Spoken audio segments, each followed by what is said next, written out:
अस्सलाम वालेकुम and welcome to Test Point official. Dear viewers, अगर आप अपनी इंग्लिश को इम्प्रूव करना चाहते हैं या फिर आप किसी भी टेस्ट की तैयारी कर रहे हैं तो ये वीडियो लेक्चर आपके लिए बहुत ही इम्पोर्टेंट है। बिकॉज इस वीडियो लेक्चर में हम वो सब कुछ डिस्कस करेंगे जो आपकी इंग्लिश को इम्प्रूव करने के लिए नेसेसरी है।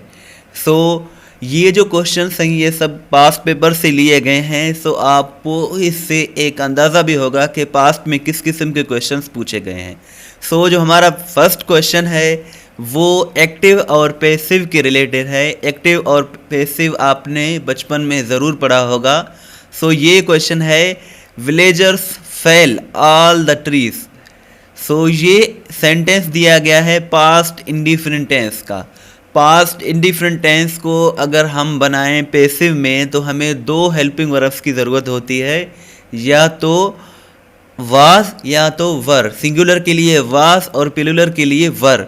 सो अब हम ऑप्शंस देखते हैं। जो ए है ऑप्शन हमारा, ऑल द ट्रीज आर यहाँ आया है तो ये भी सेंटेंस इनकरेक्ट है। बी में अगर हम देखें तो ऑल द ट्रीज वर, सो ये ऑप्शन हो सकता है। सी में देखें तो all the trees will be, ये तो फ्यूचर में चला गया, एक्टिव में फ्यूचर की बात नहीं हो रही। और अगर हम डी को देखें तो डी है all the trees should be. Should be का तो यहाँ काम ही नहीं है, मॉडल वर्ब है ये। सो करेक्ट जो ऑप्शन है वो है हमारा passive all the trees were felled by villagers. Active का सेंटेंस है, villagers fell all the trees. देहातियों ने, गांव वालों ने तमाम दरख्तों को गिरा दिया है। सो इसका पैसिव होगा all the trees were felled by villagers. Fall एक ऐसा वर्ब है FALL जिसका मतलब होता है गिरना। फेल इसका सेकंड फॉर्म है। फर्स्ट फॉर्म में इसका ए है और सेकंड फॉर्म में ई है। फेल इसका सेकंड फॉर्म है, जबकि इसका थर्ड फॉर्म जो है वो है फालन। फाल, फैल, फालन। लेकिन ये जो फैल है FELL, इसका मतलब होता है गिरना नहीं, खुद नहीं गिरना, किसी और चीज़ को गिराना। जैसे दरख्तों को गिराया गया था, उस सेंटेंस में बात हो रही है। सो इस फैल का जो सेकंड फॉर्म होगा वो होगा FELLED। सेकंड फॉर्म भी इसका यही है और थर्ड फॉर्म भी इसका यही है। सो ये वर्ब्स को याद करना, इनकी स्पेलिंग्स को याद करना आपकी टेस्ट के लिए बहुत ही इम्पोर्टेंट है। डियर व्यूअर्स, आपसे एक छोटी सी रिक्वेस्ट है कि हमारे यूट्यूब चैनल को ज़रूर सब्सक्राइब करें, बिकॉज इसमें आप ही का फ़ायदा है। इस किस्म के वीडियोस हम बनाते रहते हैं और कोई भी कैंडिडेट अगर किसी भी टेस्ट की तैयारी कर रहा है या अपनी इंग्लिश को इम्प्रूव कर रहा है तो उस तक ये वीडियो लेक्चर ज़रूर पहुंचाएं। और इसके साथ साथ जो हमारा नेक्स्ट क्वेश्चन है वो है, how dash money do you have. आपके पास कितने पैसे हैं। सो आपके पास कितने पैसे हैं, इसकी जो करेक्ट इंग्लिश होगी वो होगी how much money do you have. How much money do you have, आपके पास कितने पैसे हैं। अगर आपको मच के बारे में जानना है कि मच को कहाँ यूज़ करना है और मैनी को कहाँ यूज़ करना है, तो ये सब कुछ डिटेल दिया हुआ है। आप सिंपली गूगल पर जाकर testpoint.pk विज़िट करें और वहाँ आप इंग्लिश के पोर्शन में जाएं तो आपको इस किस्म के क्वेश्चंस पास्ट पेपर से लिए गए हैं और इन सब को डिटेल्स के साथ डिस्कस किया गया है। और अपना टेस्ट भी आप यहाँ ले सकते हैं और इनसे आप अपने नोट्स भी बना सकते हैं। सो बहुत ही यूज़फुल ये सेंटेंसेस हैं, बहुत ही यूज़फुल ग्रामर के रूल्स हैं और वोकेबलरी है। आप इनको विज़िट करते रहा करें, इससे आप इंशाल्लाह बहुत कुछ सीखेंगे। और जो नेक्स्ट क्वेश्चन है हमारा वो है, what is the antonym of grab. Grab एक ऐसा वर्ड है जिसका मतलब होता है हथियाना, कब्ज़ा करना, किसी चीज़ को अपने कब्ज़े में ले लेना। सो इसका जो एंटोनियम है, इसका जो उलट अल्फाज है वो है रिलीज़। अगर ग्रेब का मतलब है कब्ज़ा करना तो रिलीज़ का मतलब है आज़ाद करना, रिहा करना। सो इसका जो करेक्ट ऑप्शन है वो है ए। ग्रेब का जो एंटोनियम है वो है release. One who believe in the power of fate, यानी कि ऐसा शख्स जो किस्मत पर भरोसा करे तो उसे कहते हैं फेटलिस्ट। फेटलिस्ट कहते हैं उस शख्स को, one who believe in the power of fate. So fate कहते हैं किस्मत को या फिर डेस्टिनी को। डेस्टिनी पर वो अगर भरोसा करे, बिलीव करे, तो ऐसे शख्स को कहा जाता है अंग्रेजी में फैटलिस्ट। नेक्स्ट क्वेश्चन है must finish your homework dash 2 hours। सो इस सेंटेंस कह रहा है कि अपना काम 2 घंटे के अंदर अंदर फिनिश कर दें, उसको कंप्लीट कर दें। सो यहाँ 2 से पहले, 2 hours से पहले ऑफ नहीं आ सकता, फॉर नहीं आ सकता, इनटू नहीं आ सकता, ऑन नहीं आ सकता। सो यहाँ दो प्रपोजिशंस आ सकते हैं, या तो इन 2 hours 2 घंटे में कर दें, आप 2 घंटे तक कर दें, या अगर आप कह रहे हैं कि 2 घंटे के अंदर अंदर, यानी कि 2 घंटे से पहले पहले ये काम होना चाहिए, तो वहाँ आप लगाएंगे विद इन।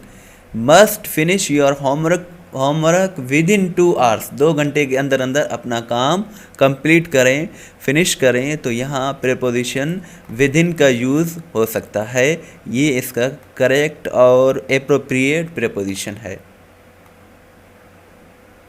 नेक्स्ट क्वेश्चन है it is necessary for the government. ये गवर्नमेंट के लिए नेसेसरी है, इम्पोर्टेंट है, ज़रूरी है। To dash their people's life better, कि वो अपने लोगों की ज़िंदगियों को बेटर करे, इम्प्रूव करे, बेहतर करे। सो यहाँ टू के बाद पूछ रहा है क्वेश्चन कि कौन सा फॉर्म वर्ब का लगेगा। सो वर्ब का जो फर्स्ट फॉर्म है वो है मेक, और इसका जो सेकंड फॉर्म है वो है मेड। लेकिन टू है तो टू के बाद जर्नली आमतौर पर फर्स्ट फॉर्म ऑफ वर्ब का ही यूज़ किया जाता है। सो इधर जो फर्स्ट फॉर्म है वो है make. It is necessary for the government to make their people's life better. अगर हम इसकी डिटेल में बात करें तो मेक फर्स्ट फॉर्म है जिसका मतलब होता है बनाना, और इसका जो सेकंड फॉर्म है मेड। सो यहाँ जो सेकंड फॉर्म और इसका थर्ड फॉर्म भी मेड है। फर्स्ट फॉर्म सिर्फ मेक है और सेकंड और थर्ड फॉर्म है मेड। सो यहाँ जो करेक्ट ऑप्शन है वो है make, to make their life better. Next question बहुत ही अहम है क्योंकि ये आर्टिकल्स के रिलेटेड है, और आर्टिकल्स भी आपने पढ़े ही होंगे। सो अक्सर ये होता है कि बताया जाता है कि प्रॉपर नाउन से पहले आर्टिकल का यूज़ नहीं किया जाता। सो ये बात करेक्ट है, लेकिन 10% प्रॉपर नाउन से पहले भी आर्टिकल्स का यूज़ किया जाता है। आर्टिकल्स 3 है हमारे पास, ए, एन और द। और इन प्रॉपर नाउन से पहले 90% आर्टिकल्स का यूज़ नहीं होता, दा का यूज़ नहीं होता, लेकिन 10% हो सकता है। इसके साथ साथ जो यूनिक थिंग्स हैं, जो यूनिक चीज़ें हैं, उनके लिए भी आर्टिकल दा का यूज़ किया जाता है। सो ये सेंटेंस है the moon gave no light. So यहाँ आएगा द, आ नहीं आ सकता, एन भी नहीं आ सकता, यहाँ आएगा the moon gave no light. So moon भी एक यूनिक थिंग है। इसी तरह जैसे वर्ड्स हैं हमारे पास, सन है, अर्थ है, मून है, या फिर वर्ल्ड है, इस किस्म के वर्ड से पहले भी हम आर्टिकल द का यूज़ कर सकते हैं।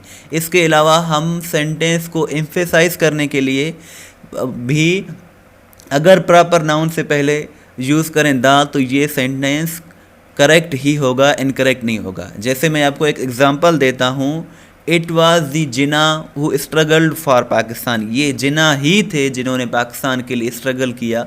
सो यहाँ जिना से पहले आप द का यूज़ कर सकते हैं, जो कि ग्रामर के हिसाब से करेक्ट है। बाकी आम तौर पर जनरली 90% आर्टिकल द का यूज़ नहीं किया जाता प्रॉपर नाउन से पहले। जैसे I live in the Lahore, मैं लाहौर में रहता हूँ। सो ये सेंटेंस इनकरेक्ट है क्योंकि लाहौर एक सिटी का नाम है, प्रॉपर नाउन है। सो इससे पहले आमतौर पर आर्टिकल का यूज़ नहीं किया जा सकता। तो यहाँ आप सिंपल ही कह सकते हैं आई लिव इन लाहौर, बस द की ज़रूरत नहीं है। लास्ट क्वेश्चन भी एक्टिव एंड पैसिव के रिलेटेड है, और ये वही क्वेश्चन है, उसी टाइप का क्वेश्चन है जो हमारा फर्स्ट क्वेश्चन था इधर। सो अगर हम बात करें इसकी, ये भी पास्ट इंडिफरेंट का है। ये सेंटेंस है he urge the council to reduce the rates. So यहाँ ये एक्टिव में दिया गया है पास्ट इंडिफरेंट। अगर हम इसके पैसिव में बात करें तो याद होगा स्टार्टिंग में ही मैंने कहा था कि पास्ट इंडिफरेंट टेंस के 2 ही हेल्पिंग वर्ब्स हैं पैसिव में, वाज और वर। सो यहाँ देखिए इज़ लगा हुआ है, ये इनकरेक्ट है। यहाँ हैज़ लगा हुआ है, ये भी इनकरेक्ट है। सो यहाँ भी जो करेक्ट ऑप्शन है वो है B, the council was urge to reduce the rates. So यहाँ अगर हम बात करें, ये सेंटेंस पास्ट इंडिफरेंट टेंस का है। अगर पास्ट इंडिफरेंट टेंस को हम एक्टिव में बनाएं तो इस सेंटेंस का फॉर्मेशन इस तरह से होगा, subject second form of a verb और उसके बाद ऑब्जेक्ट। अगर हम इसी को पैसिव में बनाएं तो इसका फॉर्मेशन कुछ इस तरह से होगा, ऑब्जेक्ट वाज या verb, third form of a verb, फिर आखिर में हम जाकर सब्जेक्ट का यूज़ करेंगे। सो ये इसका सेंटेंस होगा correct, the council was urge to reduce the rates. So यहाँ आपसे एक क्वेश्चन है कि what is the synonym of reduce. Reduce का सिनोनियम क्या है, यानी कि अगर हम रिड्यूस को यूज़ ना करें तो रिड्यूस की जगह कौन सा इंग्लिश का वर्ड हम यूज़ कर सकते हैं, ये आपने मुझे कमेंट में बताना है। इसके अलावा अगर आपको वीडियो अच्छी लगी है, इन्फॉर्मेटिव लगी है, तो आप इसे ज़रूर शेयर करें और हमारे यूट्यूब चैनल को भी सब्सक्राइब करें। इसके साथ साथ हमारे testpoint.pk ऑफिशियल जो testpoint.pk हमारी वेबसाइट है, आप उसे भी ज़रूर विज़िट करें। इंशाल्लाह आपको बहुत कुछ सीखने को मिलेगा। थैंक्स फॉर वाचिंग एंड अल्लाह हाफिज़।